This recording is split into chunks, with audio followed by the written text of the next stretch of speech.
अपना session start करते हैं। 9 तक वेट। ओके। मैं मेरा नाम शहरियार है। मैं आपको टेक्स्ट पढ़ाऊंगा और पर्टिकुलरली सेल्स टेक्स्ट मेरे असाइनमेंट है कि मैंने आपको पढ़ाना है। और करंटली मेरा जो एजुकेशनल बैकग्राउंड है, मैं एसीसीए हूँ और साथ एलएलबी हूँ। और अपार्ट फ्रॉम दैट मैंने मतलब सीए के जिसे कहेंगे कैफ क्वालिफाइड हूँ एज वेल।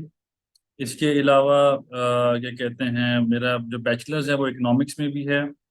करंटली मैं सर्व कर रहा हूँ जैज में as a legal counsellor taxation. उससे पहले मैं मतलब डिफरेंट फर्म्स में मैनेजर टैक्सेशन भी रहा हूँ और मैंने काफ़ी जगहों पे डिफरेंट तरह के रोल्स भी अदा किए हैं। तो ये मेरा एक छोटा सा ब्रीफ सा एक तरह से मेरा बैकग्राउंड है। टीचिंग एक्सपीरियंस का मेरा मैं काफ़ी पहले से मैं टीचिंग कर रहा हूँ।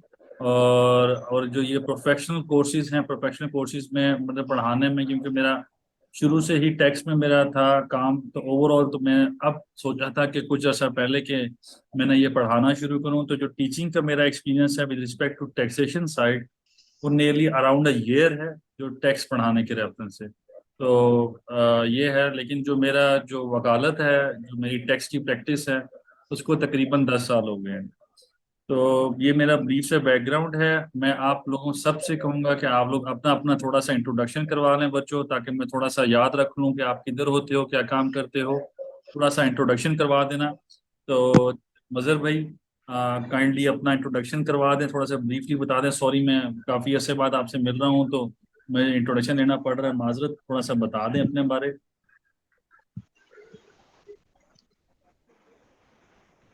मज़हर बच्चे। हाँ।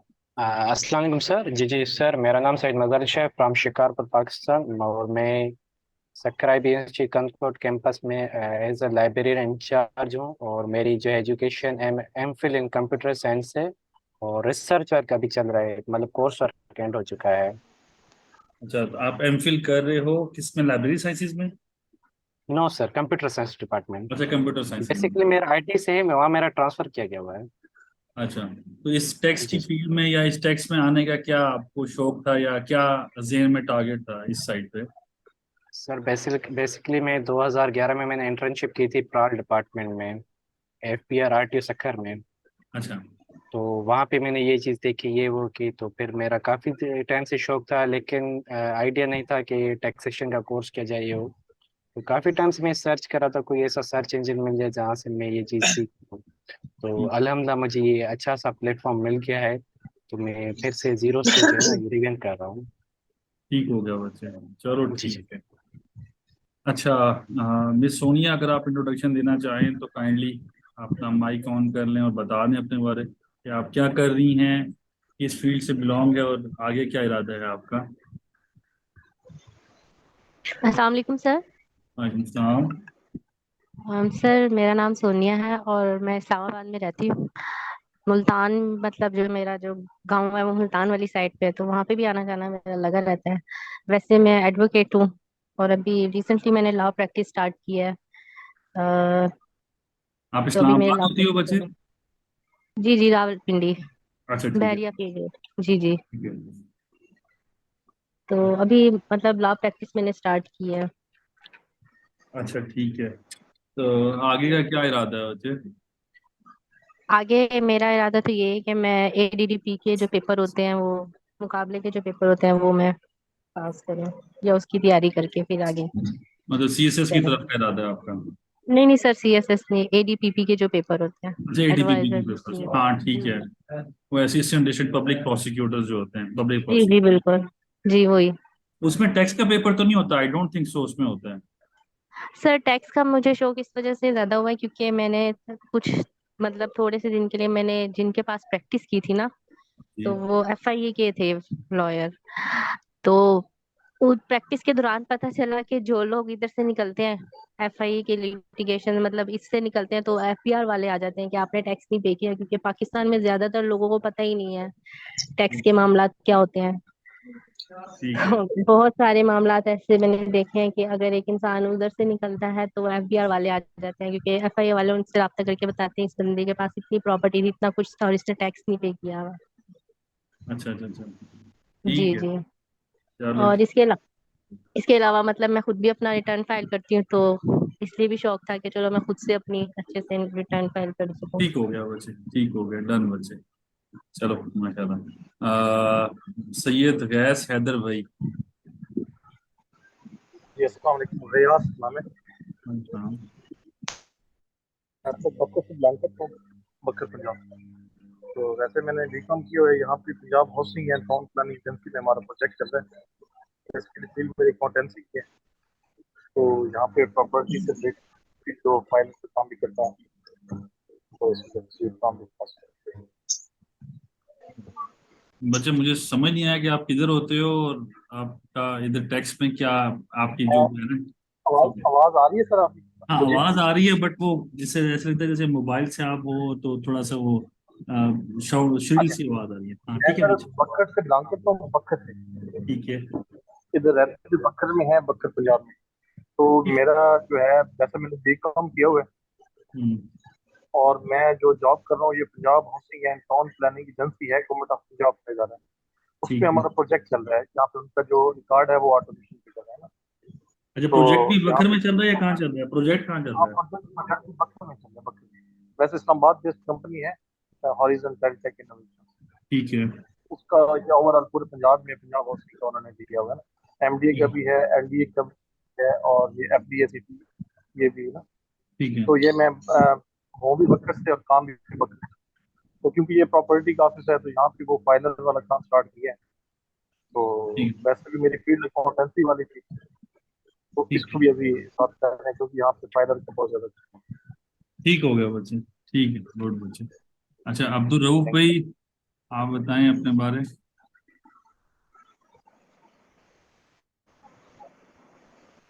अब्दुल रऊफ। अस्सलाम वालेकुम सर। वालेकुम सलाम। सर क्या हाल है, खैरियत से ठीक ठाक है? अल्लाह का शुक्र अल्हम्दुलिल्लाह। सर मैं ज़िला बक्कर से हूँ, मेरा नाम अब्दुल रऊफ है, मैं सर स्टैम्प वेंडर हूँ सर। अच्छा स्टाफ वेंडर है, ठीक है। हाँ जी, मेरी तालीम एम.कॉम है सर। चलो ठीक है, तो इधर आने का क्या आपका शौक क्या है टैक्स में ना, बेसिकली टैक्स में आने का क्यों सर दिल? असल में ना हाँ, हम सर मैं बताऊँ ना, हम लिखते हैं रजिस्ट्री सर, उसी का ना इशू में रजिस्ट्री लिखते हैं हम ऑनलाइन आजकल। ठीक है। ई रजिस्ट्रेशन का सिस्टम आया हुआ है सर, आपको शायद पता है इस बारे में। हाँ बिल्कुल पता है तो वैसे। उसके लिए ना आजकल टैक्सेस है ना 236 के और 236 सी बहुत ज़्यादा है, आपको पता होगा, इमूवेबल प्रॉपर्टीज पे। बिल्कुल सही बच्चे। तो तो उस पे ना सर लोगों ने ना खरीद और फरोख्त थोड़ी कम कर दी थी।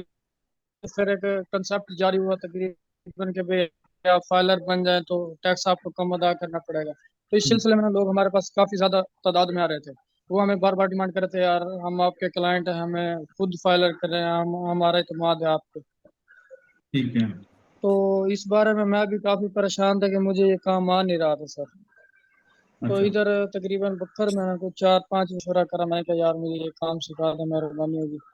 तो किसी ने भी कोई खास मतलब तवज्जो नहीं दी, यानी कि ना ही की तकरीबन सब ने ना। तो फिर जो ग्रुप में सर ये सैयद ख्याल साहब है ना, ये मेरे बड़े अच्छे दोस्त हैं, नए ठीक है। दोस्त बने हैं यानी कि। ठीक है। तो फिर इन्होंने मुझे बताया कि वो सीटीए का एक इदारा है इस्लामाबाद के अंदर, वो करवा रहे हैं, मैं अपना एडमिशन भी ले रहा हूँ, तो मैं आपका भी एडमिशन करवा दूंगा। मैंने कहा यार ये तो बहुत अच्छी बात है, आप मेरा भी एडमिशन करवा दें। ठीक है। तो चलो। सर बिशारत साहब ने ना यकीन करे इतना अच्छा पढ़ाया ना हमें। और उसने सर साहब ने ना हमारा यानी कि एफबीआर का जो एक डर था, एक खौफ था ना, वो सारा खत्म कर दिया। अब हमें यूँ लगता है कि एफबीआर हमारा कोई दोस्त दफ्तर है बस। चलो माशाल्लाह। मैं तो मैं तो जी। दोस्त नहीं कहूंगा, मैं तो दुश्मन बन के रहता हूँ, मैं तो दुश्मन बना के रहता हूँ। लेकिन पाकिस्तान सर इंडिया। इसकी बस वेबसाइट्स बहुत तंग करती हैं, वो काम नहीं होता सर सही ना। लेकिन बस ये है कि सर बिशारत साहब ने ना हमारा वो डर खौफ जो था ना एफबीआर और वो टैक्सेस वाला, ये चीज़ खत्म हो गया अब हमारे अंदर से ना। चलो माशाल्लाह, अच्छी अब बात। अल्हम्दुलिल्लाह फ्रीक्वेंटली काम कर लेते हैं। चलो गुड बच्चे, गुड बच्चे। जी ठीक है, बहुत शुक्रिया। चलो माशाल्लाह। अच्छा मुबशर शाहिद भाई।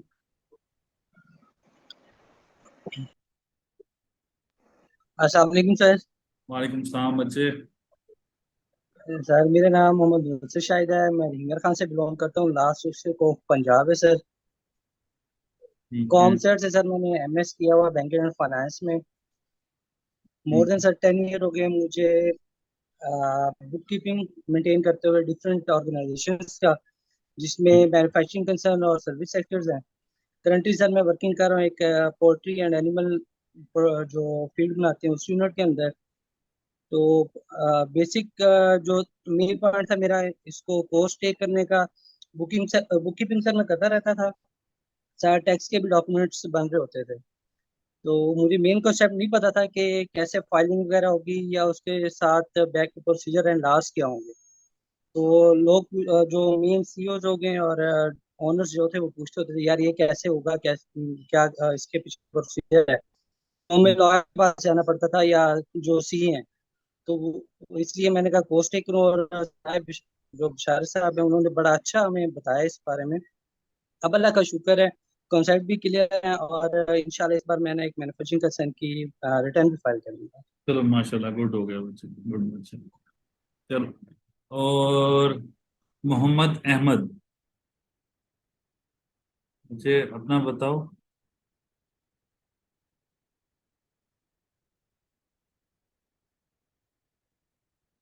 मोहम्मद अहमद बच्चे। चलो, बच्चे सईदा नादिया। जी अस्सलाम वालेकुम सर। अस्सलाम बच्चे।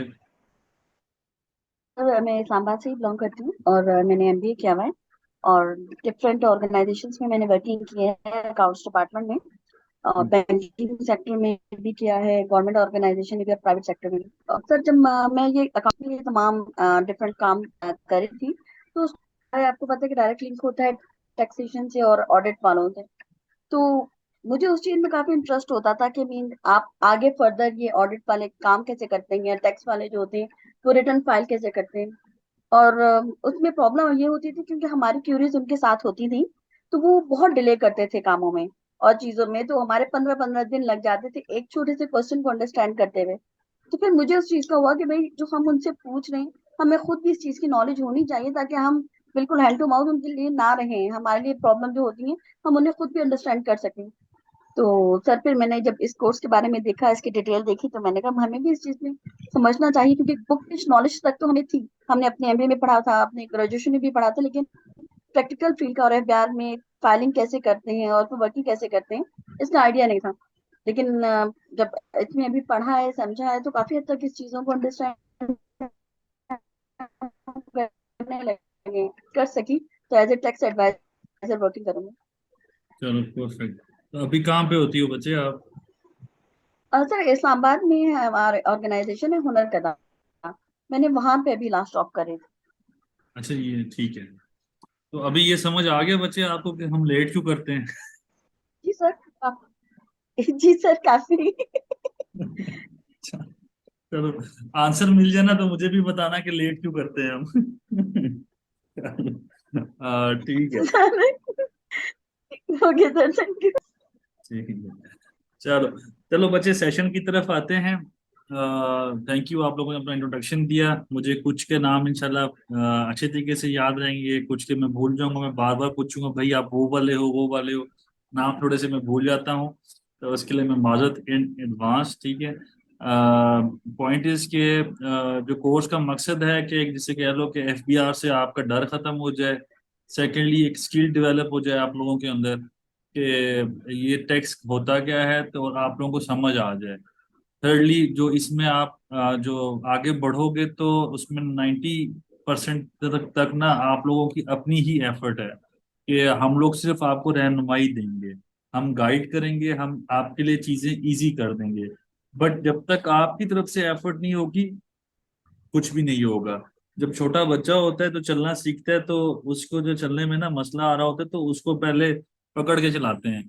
तो फिर आहिस्ता आहिस्ता वो खुद से एफर्ट करता है, खुद ही उसी को शौक होता है कि मैं, या जैसे कह लो कि वो बंदा जा रहा है तो उसके पीछे पढ़ूं, भागूंगा तो वो उसे पकड़ लूंगा। तो या खड़ा होऊंगा तो इस चीज को खींच लूंगा। तो वो इस तरह के जो आहिस्ता आहिस्ता ख्वाहिश या शौक होते हैं, वो बच्चे की अपनी एफर्ट होती है। तो हमारा जो पर्पस है वो आप लोगों को जिसे कह लो कि इल्यूमिनेट करने का है कि रास्ता क्या है, किस तरह मेहनत करोगे तो आप लोग इस रास्ते पे आ जाओगे। और आप लोगों के लिए ये इजी हो जाएगा। तो जो एक खौफ और डर होता है वो आपके ज़हनों से खत्म हो जाता है। देखो इतना मुश्किल काम नहीं है जिसको लोग मुश्किल समझते हैं। हाँ, अगर इसमें टेक्निकल एस्पेक्ट से कहें तो टेक्निकल एस्पेक्ट थोड़े से डिफिकल्ट जरूर होते हैं, बट चूंकि आप मेहनत करते हो with the passage of time, Aahista Aahista आप ब्राइट ही होते हो, आप डल नहीं होते। तो जितनी मेहनत करोगे इस फील्ड में, इसकी तरफ देखोगे, इसको पढ़ोगे, तो आपके लिए इजी होता जाएगा। सेशन की तरफ चलते हैं। मुझे असाइन किया गया है कि मैंने आपको सेल्स टैक्स पढ़ाना है, और सेकेंडली मैंने आपको एक इनकम टैक्स की कुछ सब्जेक्ट्स पढ़ाऊंगा। अभी मैं सेल्स टैक्स शुरू करता हूं, जो इनकम टैक्स के सब्जेक्ट्स हैं उसको बाद में टेकअप करते हैं, मतलब शायद कल वाली क्लास में या उसके बाद वाली क्लास में इंशाल्लाह। बट प्राइमरीली मैं सेल्स टैक्स का थोड़ा सा ओवरव्यू देना चाहता हूं आप सबको। बच्चों अभी मैं आप लोग के आगे कोई स्क्रीन नहीं शेयर कर रहा, मेरी बातें गौर से सुनिएगा। स्क्रीन शेयर ना करने का मकसद इसीलिए है कि आप लोग मेरी बात सुन लें अच्छे तरीके से, फिर जब मैं कल स्क्रीन शेयर करूंगा तो वही बातें आपको प्रेजेंटेशन में मिल जाएंगी। पॉइंट ये है बच्चों कि सेल्स टैक्स होता क्या है। आप लोगों ने इनकम टैक्स में एक चीज समझी होगी कि इनकम टैक्स का मतलब है जो आपकी इनकम होती है उसके ऊपर टैक्स। अगर आपकी इनकम नहीं होगी तो उस पर टैक्स भी नहीं होगा। इसी तरह सेल्स टैक्स है, उसका मतलब है कोई चीज सेल होगी तो टैक्स लगेगा। मैंने अल्फाज अदा किए कोई चीज, ठीक है। लॉ में दो तीन तरह की चीजें हैं। अब चीजें किस किस तरह की होती हैं, एक लोग आपने पढ़ा होगा गुड्स या अशिया।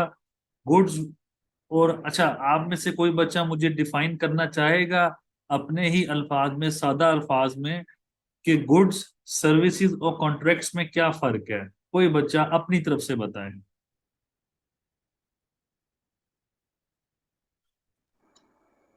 सर कोई भी हार्ड फॉर्म में चीज होगी, अगर हम सेल करते हैं तो गुड्स कंसीडर करेंगे। ठीक है। सर्विसेज सर कोई हम रेंडर करेंगे तो उसको सर्विस साइड पे ले लेंगे। जस्ट लाइक सर जिस तरह हम ये टैक्स वगैरह फाइन कर रहे होते तो कोई इनवाइस देंगे वो सर्विसेज सेक्टर में आ जाएगी। या कोई लेबर अगर लेबर चार्ज करते हैं तो वो भी सर्विसेज में आ जाएगा सर। और कॉन्ट्रैक्ट क्या होगा फिर? Sorry sir. कॉन्ट्रैक्ट क्या होगा देन? कॉन्ट्रैक्ट सर कॉन्ट्रैक्ट कैसे डिफाइन करते हैं सर, मैं इसको अंडरस्टैंड नहीं कर पाया सही तक। अच्छा बच्चे, और मैं कॉन्ट्रैक्ट चीज़ें आ जाती हैं, एज अ गुड्स भी है और सर्विसेज भी हैं। अगर आप किसी कॉन्ट्रैक्टर को कोई काम दे रहे हैं, एग्रीमेंट वगैरह, तो वो अगर मटेरियल भी लगा रहे हैं और सर्विस भी प्रोवाइड कर रहे हैं तो वो कॉन्ट्रैक्चुअल में आ जाता है। ठीक है, बच्चे बिल्कुल ठीक कहा। गुड्स कोई भी टेंजिबल चीज है उसको हम गुड्स कह देते हैं। कोई इंटेंजिबल जो कि नजर ना आ सकती है उसको हम प्रोवाइड कर रहे हैं या रेंडर कर रहे हैं तो वो सर्विस बन जाती है। जिस चीज में गुड्स और सर्विसेज मिलके दी जाएं तो वो कॉन्ट्रैक्ट बन जाता है। फॉर एग्जाम्पल, एक कॉन्ट्रैक्ट होता है जिसमें एक एक है कि जिसमें मैंने ईंटें ला के देनी है, तो वो मैं गुड्स ला के दे रहा हूँ। एक बंदा होता है जो कि इमारत खड़ी कर रहा होता है, लेबर वगैरह, वो सर्विस दे रहा होता है। लेकिन एक बंदा जो कि लेबर गुड्स भी मंगवा रहा है और अपने मजदूर भी लगा रहा है, वो कॉन्ट्रैक्टर होता है, तो वो कॉन्ट्रैक्ट के अंदर आ जाएगा। तो इस तरह की जो कोई भी चीज जिसमें गुड्स, कोई भी चीज जिसमें गुड्स और सर्विसेज शामिल होंगे वो बच्चों आपका कॉन्ट्रैक्ट बन जाएगा। अब सेल ऑफ गुड्स है। सेल ऑफ गुड्स का मतलब ये है कि गुड्स, कोई चीज किसी को ट्रांसफर हो जाए, ट्रांसफर हो जाए, और दूसरी उसमें अहम बात यह है कि उसका ओनरशिप का ट्रांसफर हो। कोई ऐसी चीज जिसकी ओनरशिप ट्रांसफर हो जाती है तो उसको सप्लाई ऑफ गुड्स कहते हैं। लॉ में लफ्ज यूज होता है सप्लाई का वर्ड, सप्लाई ऑफ गुड्स। अगर सर्विस है तो उसको कहेंगे सप्लाई ऑफ सर्विसेज या रेंडरिंग ऑफ सर्विसेज। अब जब सेल होगी तो ही क्या कहते हैं, टैक्स लग जाएगा। अब तीसरी चीज थी कॉन्ट्रैक्ट। अगर कॉन्ट्रैक्ट को देखना है तो वो हमारा सर्विसेज के एम्बिट में आता है। गुड्स और सर्विसेज दोनों को मिलाओ तो वो कॉन्ट्रैक्ट बनता है। इस सेल्स टैक्स के पर्पस के लिए, इनकम टैक्स के पर्पस के लिए गुड्स सर्विसेज कॉन्ट्रैक्ट्स में फर्क है, जबकि सेल्स टैक्स के पर्पस के लिए जो सर्विसेज हैं और कॉन्ट्रैक्ट जो हैं वो इकट्ठे एक ही लॉ में डील होते हैं। उसे कहते हैं प्रोविंशियल सेल्स टैक्स लॉज। अब जहां तक बात है गुड्स की बात बच्चों याद रखना, मैं कल प्रेजेंटेशन भी शेयर कर दूंगा। तो उसमें है कि गुड्स के लिए कानून है हमारा सेल्स टैक्स एक्ट 1990। ये फेडरल स्टैचू है। इस पे हमारा जो एफबीआर है वो डील करता है। जबकि सर्विसेज के मैटर्स जो होते हैं पोस्ट 18th अमेंडमेंट 18वीं तरमीम के बाद सर्विस के जितने भी मैटर्स हैं वो चले गए हैं प्रोविंस के पास। तो इसीलिए हर सूबे ने अपना एक नया एक्ट बनाया है प्रोविंशियल असेंबली ने, ताकि उस पे अकॉर्डिंगली हर सर्विस पे टैक्स लगा दिया जाए। किसी को कोई कंफ्यूजन है तो बच्चे मुझे बीच में रोक लेना और बच्चों पूछ लेना। तो हमारा जो कंसेप्ट है गुड्स का वो सेल्स टैक्स एक्ट, और सर्विसेज का प्रोविंशियल सेल्स टैक्स। अब इन दोनों में बहुत फर्क है। फर्क क्या है? फर्क सिर्फ टैक्सेबिलिटी का फर्क है और स्केड्यूल्स का फर्क है। लेकिन बकिया चीजें जो इनकम टैक्स ऑर्डिनेंस में थी मोर और लेस सेम ही होती हैं। जैसे कि अपील्स का स्ट्रक्चर सेम है, जैसे एडमिनिस्ट्रेशन का ऑफिसर्स का सेक्शन सेम है, कलेक्शन का सेक्शन सेम है, पेनल्टीज का सेक्शन तकरीबन सेम है। तो इस तरह की चीजें वहां पर होती हैं जो इधर आती हैं। सेल्स टैक्स में भी रिटर्न फाइल होती है, इनकम टैक्स में भी होती है। फर्क ये है कि इनकम टैक्स एनुअल होती है, सेल्स टैक्स मंथली होती है, लेकिन रिटर्न तो जारी है। तो ये सब चीजें इनमें काफी मुश्तरका होती हैं। फर्क क्या है? रेट का फर्क होता है, रेट ऑफ टैक्स का फर्क होता है, और ट्रांजैक्शन का फर्क होता है। जब भी सेल्स टैक्स की बात आएगी बच्चों, तो सेल्स टैक्स में ट्रांजैक्शन मैटर करती है, आइटम मैटर करता है, चीज क्या है या सर्विस की नेचर क्या है, उसकी वजह से उसका टैक्स का नेचर में फर्क हो जाएगा। जैसे टेलीकम्युनिकेशन सर्विस है, अब ये आपको मोबाइल की जो सर्विसेज मिल रही है इस पर भी सेल्स टैक्स लग रहा है। और इसी तरह अगर मैं बात करूं कि कॉन्ट्रेक्चुअल एग्जीक्यूशन ऑफ वर्क, उस पर भी लग रहा है। बिजनेस सपोर्ट सर्विसेज, उस पर भी लग रहा है। इंफॉर्मेशन टेक्नोलॉजी सर्विसेज, उस पर भी सेल्स टैक्स लग रहा है। बट इनमें से काफियों के रेट में डिफरेंस है। अब हर आइटम का आइटम वाइज रेट का डिफरेंस हो जाता है। तो सेल्स टैक्स चलता है आइटम वाइज, जबकि इनकम टैक्स ऑर्डिनेंस चलता है ओवरऑल चीज क्या थी, या जिसे कह लो कि इंटेंट क्या थी। अगर गुड्स हैं तो उसके ऊपर रेट एक तरह का है, और ओवरऑल कंपनी का जो इनकम है वो निकालनी पड़ती है। यहाँ पर कंपनी की इनकम से कोई ताल्लुक नहीं है किसी का, क्योंकि ये इनडायरेक्ट टैक्सेशन है। टैक्सेशन इनडायरेक्ट इस तरीके से है कि बनाएगा मैन्युफैक्चर कोई और करेगा, और डिलीवर किसी और को हो रही है। मैन्युफैक्चर करने वाला टैक्स पे कर देगा और कलेक्ट करेगा एंड कंज्यूमर से। लेट से कि मैं अगर बात करूं कि कोकोला बोतल की या पेप्सी बोतल की, वो बनाने वाले पेप्सी वाले हैं, या कोई हैदरी बेवरेजेस या डिफरेंट बेवरेजेस कंपनी है जो बनाती हैं इनफैक्ट इनको। जब ये सप्लाई जबकि ये जब मुझ तक पहुंचती है तो 10 दुकानों से होकर मुझ तक पहुंचती है।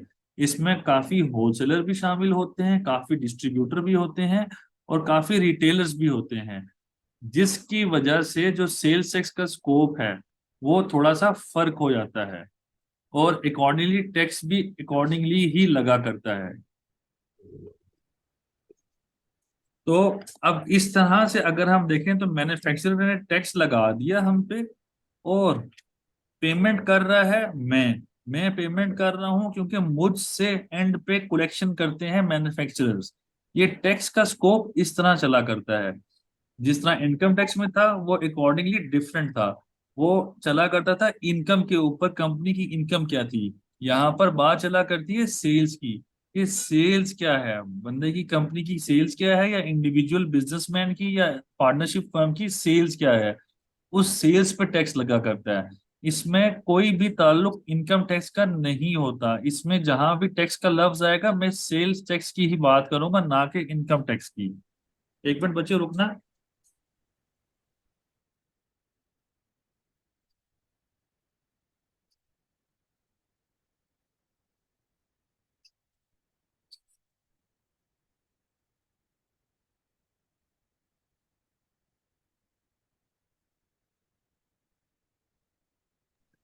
अच्छा बच्चों, कोई कंफ्यूजन है तो मुझे बताओ, मैं अभी कंसेप्चुअली चल रहा हूँ। कोई कंफ्यूजन है, कोई समझ नहीं आई चीज तो मुझे बताओ।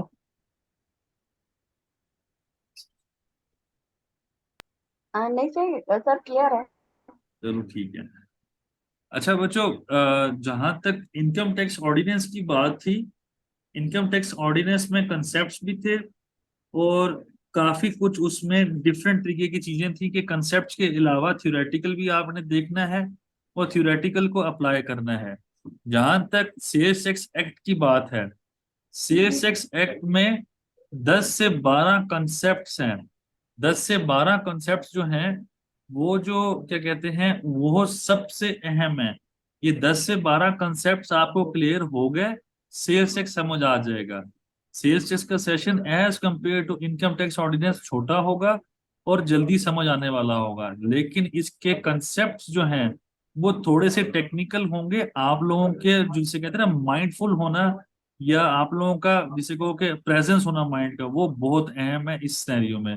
अगर नहीं होगा, मुझसे जितने ज्यादा सवाल करोगे उतना ज्यादा बेनिफिट होगा आप लोगों को सेल्स टैक्स समझने में। क्योंकि बाज़ औक़ात में क्योंकि ऑनलाइन सेशन है, कोई चीज स्किप भी हो सकती है। मेरी कोशिश है कोई चीज स्किप ना हो, एक्स्ट्रा पढ़ा दूं, स्किप ना हो कुछ भी। लेकिन अगर कोई चीज समझ ना आए बच्चों, मुझे मैसेज ग्रुप में कर सकते हैं, आपको जवाब अकॉर्डिंगली मिल जाया करेगा। अब आगे चलते हैं बच्चों।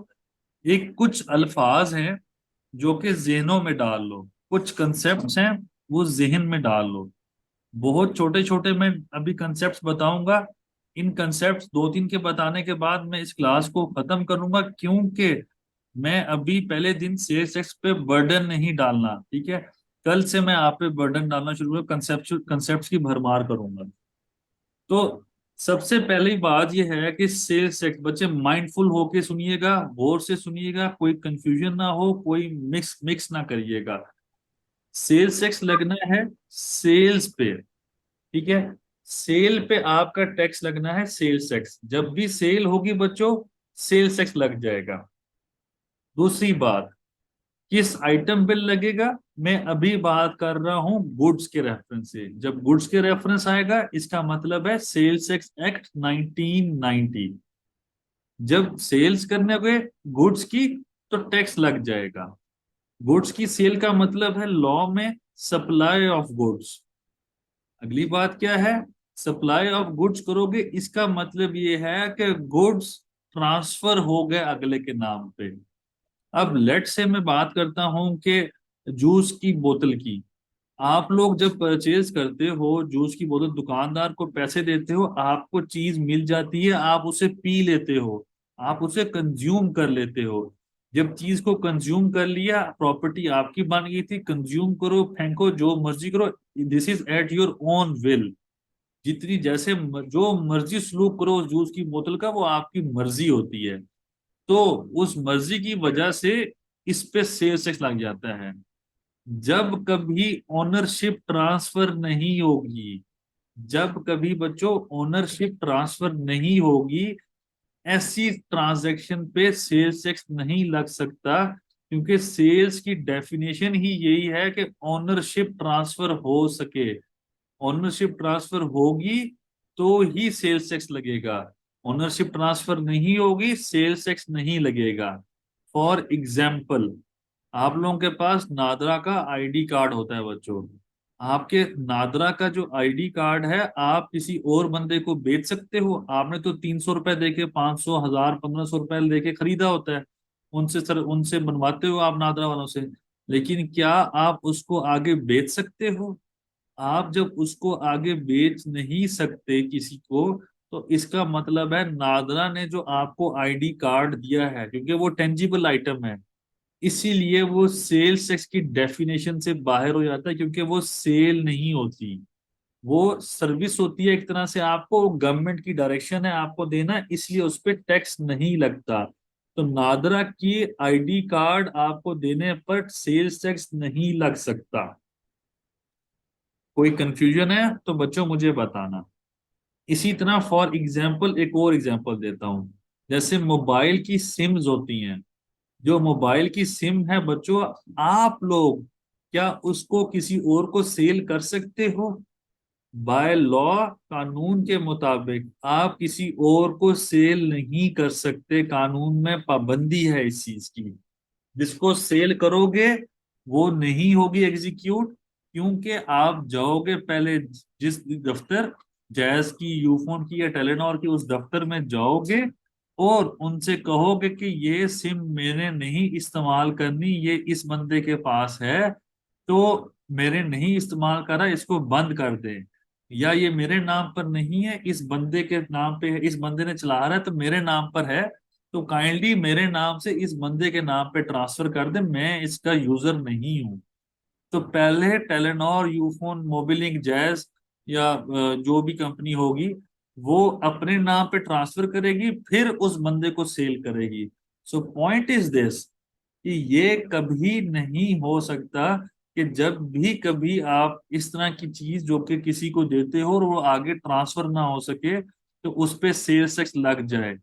उसी चीज पे सेल्स टैक्स लगेगा जो आगे ट्रांसफर हो सकती होगी, उस पर नहीं लगेगा जो ट्रांसफर नहीं हो सकती।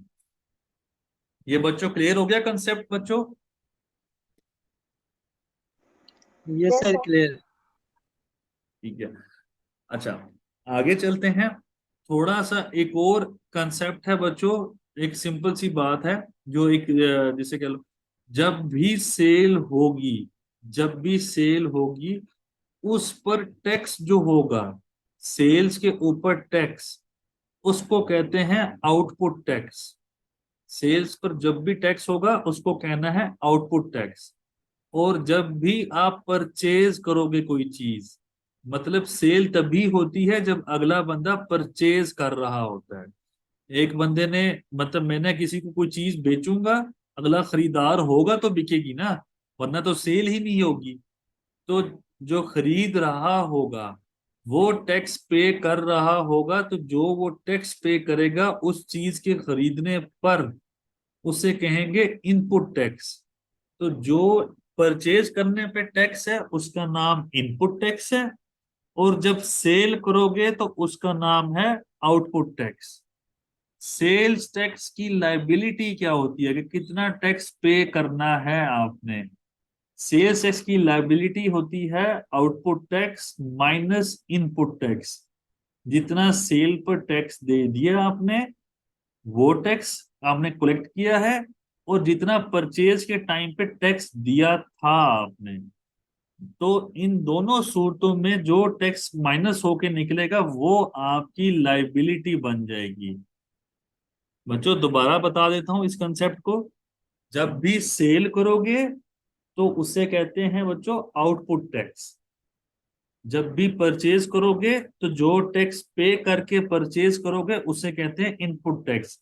लेट से मैं एग्जांपल देता हूं कि आप किसी भी ग्रोसरी स्टोर पे जाते हो, कोई कराची के पास रहता है तो वो जाएगा इम्तियाज, कोई लाहौर के पास जाता रहता है तो वो जाएगा मेट्रो, जो इस्लामाबाद के पास रहता है वो जाएगा हातिम स्टोर या मेट्रो में ही यहाँ पे चला जाएगा। तो ये मशहूर मशहूर स्टोर है, इम्तियाज, मेट्रो या इस तरह के जो भी स्टोर हैं। तो आप लोग जब उनसे पर्ची लेते हो तो उसके नीचे एक सेल्स टैक्स लिखा होता है, उनके लिए वही टैक्स आउटपुट टैक्स है। और जब आप वही चीज जब खरीद रहे होते हो तो जो खरीदने पे आप टैक्स भी पे कर रहे होते हो, तो वही टैक्स बच्चों इनपुट टैक्स है। अब आपके लिए टैक्स लाइबिलिटी क्या होगी और उस कंपनी के लिए क्या लाइबिलिटी होगी, जहां से मेट्रो की क्या लाइबिलिटी है और आपकी क्या लाइबिलिटी है। अगर आप एंड यूजर हो तो आपकी कोई लाइबिलिटी नहीं है, आप पे कर चुके हो टैक्स, आप उसको क्लेम नहीं कर सकते। लेकिन मेट्रो के लिए लाइबिलिटी होगी कि जो उसने सेल पर टैक्स दिया है और जो परचेज की थी किसी और बंदे से, मंडी से परचेज की थी, इंपोर्ट करवाई थी, जो भी था टैक्स, उस टाइम पर जो उसने टैक्स पे किया था, तो आउटपुट में से वो जो पे किया था वो माइनस करोगे तो उतना वो टैक्स पे करना पड़ेगा इस हातम को, इम्तियाज को, मेट्रो को, इस तरह सबको। तो उनकी सेल्स टैक्स लाइबिलिटी होगी output tax minus input tax, output minus input, याद रखना। ये एक कंसेप्ट है, ये पूरा का पूरा सेल्स टैक्स कैलकुलेट ही ऐसे होना है। वहां पर क्या था इनकम टैक्स में? इनकम टैक्स में था कि मिनिमम टैक्स चेक करते हो आप, फाइनल टैक्स चेक करते हो आप उसका अल्टरनेट कॉर्पोरेट चेक करोगे, आप टोटल इनकम पे जो टैक्स आ रहा हो वो देखोगे, और रेवेन्यू पे टैक्स चेक कर रहे हो। तो वो यहाँ पर ये सिनेरियो नहीं है। यहाँ पर सेल्स टैक्स का रेट फिक्स्ड होता है, तकरीबन जो रेट होता है उसी के आगे पीछे आपको पे करना पड़ता है। यहाँ पर कंफ्यूजन नहीं होती। ये बच्चों क्लियर हो गया कंसेप्ट? इसमें कोई कंफ्यूजन तो नहीं है बच्चों आप लोगों को? क्लियर है सर, क्लियर है। जी बच्चे, किसी खातून ने बोला था, वो कोई क्लियर है? मुझे समझ नहीं आया था। जी सर क्लियर है। ओके बच्चे, ओके बच्चे। अच्छा, थोड़ा सा बच्चे एक और कंसेप्ट, लास्ट कंसेप्ट मैं आपको पढ़ाता हूँ इस सेल्स टैक्स के अंदर। एक सिंपल सी चीज है, जो सेल्स करोगे तो आउटपुट टैक्स होगा। इन जो सेल्स टैक्स की रिटर्न है, उस सेल्स टैक्स में सेल्स को रिकॉर्ड करना है एनेक्सचर सी के अंदर। सेल्स टैक्स की रिटर्न के अंदर सेल्स के ऊपर टैक्स को रिकॉर्ड करना है एनेक्सचर सी में। और सेल्स टैक्स रिटर्न में जो परचेज करते हो आप, उसको रिकॉर्ड करना है आपने एनेक्सचर ए में। अब एनेक्सचर ए में जो रिकॉर्ड करोगे वो होगा आपका परचेज पर टैक्स, और एनेक्सचर सी में रिकॉर्ड करोगे सेल्स के ऊपर टैक्स, मतलब सेल्स के ऊपर जो आउटपुट टैक्स है। मैं दोबारा बताता हूं, एनेक्सचर सी के अंदर रिकॉर्ड होगा आपका सेल्स टैक्स, और वो कौन सा? Output tax. सेल्स के ऊपर टैक्स होता है आउटपुट, और वो रिकॉर्ड होगा एनेक्सचर सी के अंदर। परचेज के ऊपर जो टैक्स होता है बच्चों, जो परचेजिंग करते हो उसके ऊपर टैक्स होता है, उसे हम इनपुट टैक्स कहते हैं। वो रिकॉर्ड होता है एनेक्सचर ए के अंदर। रिटर्न के अंदर ऑटोमेटिक फॉर्मूला लगे होते हैं, एनेक्सचर सी में से एनेक्सचर ए माइनस हो जाता है, और वो टैक्स निकल आया करता है जो आप लोगों ने पे करना होता है। Annexure A equal to input equal to purchases, इस तरह याद रखो। एनेक्सचर ए मतलब परचेजेस, और ये आपका इनपुट टैक्स है। एनेक्सचर सी आपका सेल्स का टैक्स है, और इसे हम आउटपुट टैक्स कहते हैं। सी इक्वल टू सेल्स बोला करो। C sales tax, annexure C equal to sales tax, annexure A equal to purchases पे टैक्स या इनपुट टैक्स। तो इस तरह इसको लोगे तो समझ जेन में कंसेप्ट रह जाएगा। तो ये इस तरह होता है बच्चों। एक चीज मैं बताना चाहूंगा कि जब भी सेल्स करनी है, इसमें भी विद होल्डिंग होती है, जैसे इनकम टैक्स में होती है। इनकम टैक्स में विद होल्डिंग के रेट्स बहुत ज्यादा हैं।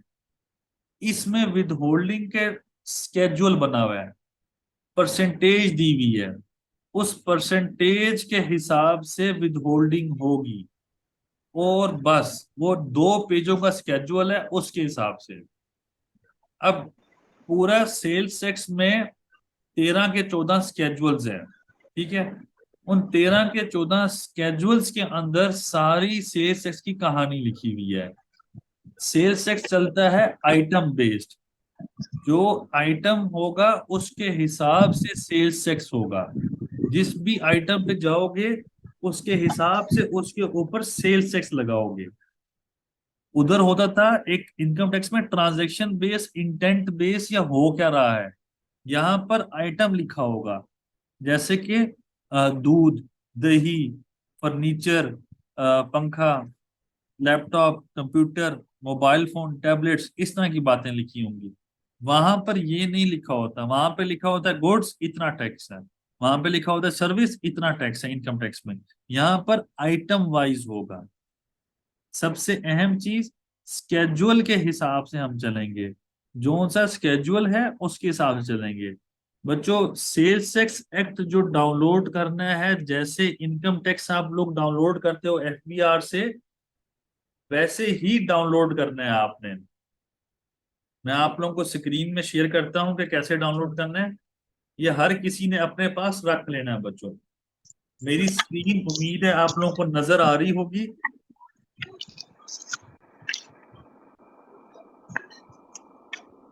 तो एफबीआर की साइट खोलोगे, सबसे एंड पर जाओगे बच्चों। सबसे एंड पे मैं जा रहा हूँ, यहाँ पर मैं एक्ट पे क्लिक कर रहा हूँ बच्चों। जैसे मैंने क्लिक किया मेरे आगे डिफरेंट चीजें खुल गई हैं। यहाँ पर बच्चों देखो तो लेफ्ट साइड पे लिखा हुआ है सेल्स एक्ट 1990। मैं इस पे क्लिक करूंगा तो मेरा सेल्स एक्ट के काफी निकल आएंगे। इसमें जो लेटेस्ट है 23 फरवरी 2023 वाला, मैं इसको डाउनलोड कर लूंगा। ये मेरे पास हो गया है डाउनलोड। ठीक है, आप सब लोगों ने इसको अपने पास डाउनलोड कर लो बच्चों, लाजमी तौर पे। जब इसको डाउनलोड कर लोगे बच्चों, कल हम पढ़ेंगे सेक्शन 3 से शुरू करेंगे और इसी को लेके चलेंगे। हमारा जो सेल्स टैक्स है उसका सबसे इम्पोर्टेंट सेक्शन सेक्शन 3 है और सेक्शन 8 है। तो सेक्शन 3 से हम शुरू करेंगे और इसको आगे लेके चलेंगे। बट सेक्शन 3 बच्चों, आप लोगों ने ये कल थोड़ा सा पढ़ के आना है। थोड़ा सा पढ़ के बैठिएगा, एक दफा गो थ्रू कर लीजिएगा। इसी पर सेशन होगा और इसी पे आगे क्लास होगी इंशाल्लाह। तो काइंडली बच्चों सेक्शन 3 को अपनी तरफ जरूर पढ़ लीजिएगा, ताकि ये सेक्शन 3 थोड़ा सा बड़ा है, आप लोगों को एक दफा नजर से गुजर जाएगा तो आसानी हो जाएगी। ठीक है, तो बच्चों अभी तक के लिए इतना सेशन ठीक है। आपका तारुफ हो गया, मेरा तारुफ हो गया, थोड़ा सा सेल्स एक्स बता दिया आप लोगों को। कल इंशाल्लाह हम इसको डीप डाइव करेंगे और इसको थोड़ा सा मजीद डिग आउट करेंगे कि इसमें है क्या, करना कैसे है, आगे रिटर्न्स कैसे होती हैं, तो उसकी हम बेसिस बनाएंगे। तो अपने ज़हनों को खुला रखिएगा, इंशाल्लाह कल मिलते हैं। किसी का कोई भी सवाल है, आज सेशन में छोटा कर रहा हूँ, जानबूझ के छोटा कर रहा हूँ ताकि मतलब थोड़ा सा इजी हो जाओ, क्योंकि ये इजी टॉपिक है, इतना मुश्किल नहीं है। और मैं अगर मुश्किल किसी को लगता है तो मैं उसके लिए इजी बना के रहूंगा इसको। बच्चा बच्चों कोई भी सवाल है तो बच्चों पूछ लो, इनकम टैक्स के रेफरेंस से, सेल्स टैक्स के रेफरेंस से, किसी भी लॉ के रेफरेंस से कोई भी सवाल है बच्चों तो खुल के पूछो। अगर नहीं है तो हम मैं एंड कर दूंगा सेशन इंशाल्लाह। खुल के पूछो बच्चों। सर एक सवाल था। हाँ हाँ बच्चे। सर सेल्स एक्ट जो है 19 था, और जो सर्विसेज सर कौन सा था सर? बच्चे सर्विसेज पंजाब का 2011 है, सिंध का 2013 है, केपीके का 2015 का है। मतलब वो हर प्रोविंशियल अथॉरिटी का है। ठीक है, हर राइट सर। प्रोविंशियल अथॉरिटी ने अपना अपना सेल्स टैक्स निकाला हुआ है, वो मैं सब दिखाऊंगा। पहले सेल्स टैक्स थोड़ा सा समझ लो बच्चों। ठीक है, राइट सर। वो किसी का कोई सवाल है बच्चों? सर मेरा एक सवाल है। बच्चे पूछो। अच्छा सर, जब सेल्स करेंगे हम कोई भी चीज़, यानी सेल हो रही होगी उस पर, चाहे प्रॉफिट हो या लॉस में सेल हो रही हो, तो टैक्स सर लाजमी देना पड़ेगा? हाँ बच्चे, प्रॉफिट और लॉस का कोई ताल्लुक नहीं है सेल्स टैक्स के साथ। आइटम सेल हो रहा है, उस पे अकॉर्डिंगली टैक्स लग जाएगा, अगर वो टैक्सेबल है। अगर नहीं टैक्सेबल, ये कल बच्चे कल कल जो है ना, इस सवाल का जवाब बड़ा अच्छा मिलेगा। सेक्शन 3 जरा आप एक दफा देख लेना, मैं पूरा सेक्शन 3 पढ़ाऊंगा। बेफिक्र होके ये सवाल का जवाब कल क्लियर मिल जाएगा इंशाल्लाह। जी ठीक है सर, बहुत शुक्रिया। कोई मसला नहीं बच्चे। किसी और का कोई सवाल है बच्चों?